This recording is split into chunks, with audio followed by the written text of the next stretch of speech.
Today is September the 3rd, and this is part 11 of our study of the ministry of Jesus.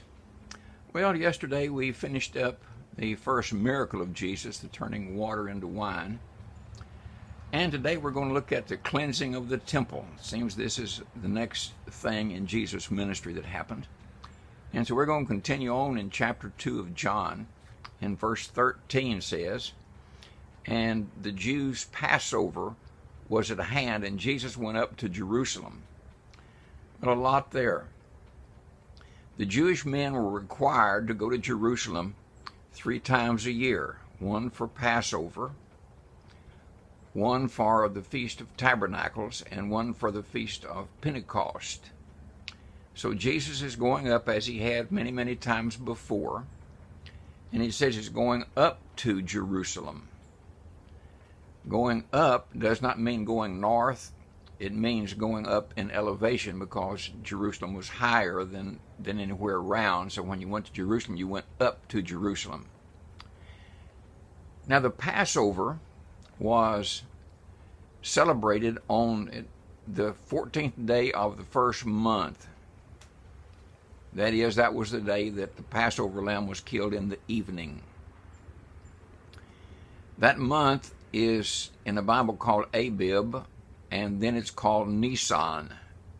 And this was the beginning of the religious year, and it's called Nisan today.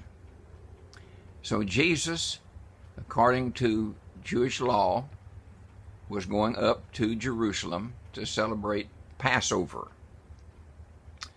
Then in verse 14 it says, "And found in the temple those that sold oxen and sheep and doves, and changers of money sitting." Now, we're not talking about going inside the temple building. There was courtyards around the temple. And these courtyards is where these men had set up their businesses. Now remember, Jews are coming in from all over the world for Passover. They need a lamb for a sacrifice. So instead of bringing a lamb with them all the way from wherever they come from, they are going to buy one. So just fortunately, there's someone there in the temple, in the temple courtyard, selling sheep, so they can buy one. And then men were required to give a half shekel temple offering, or temple tax. This offering was to be made with a half shekel coin, a Jewish coin, and was not to be a Roman coin or a Greek coin or any other kind of coin.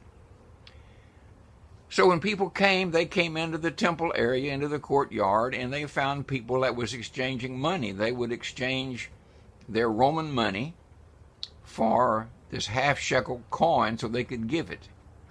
Now these people were in business, and they have set their businesses up inside the temple courtyard. Sheep, goats, cows, money changers were all there. A lot of hubbub going on. And here comes Jesus. Verse 15.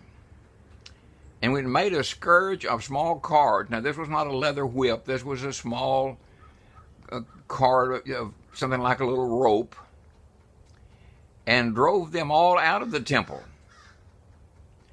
and the sheep and the oxen, and poured out the money changers' money, and overthrew the tables." I mean, he was just going wild in here. He drove the people out. He drove the cattle out. He turned over the tables. He spilled their money all over. And no one tried to stop him.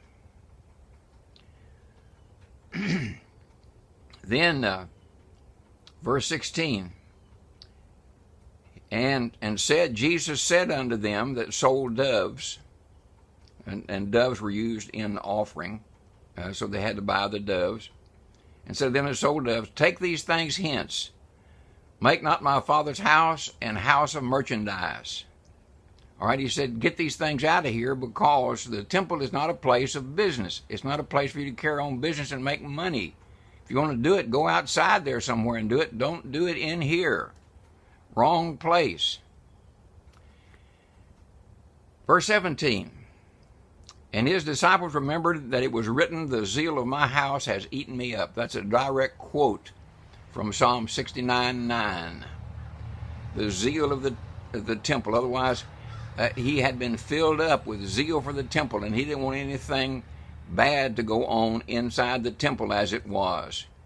It had not been a place of prayer and a place of worship.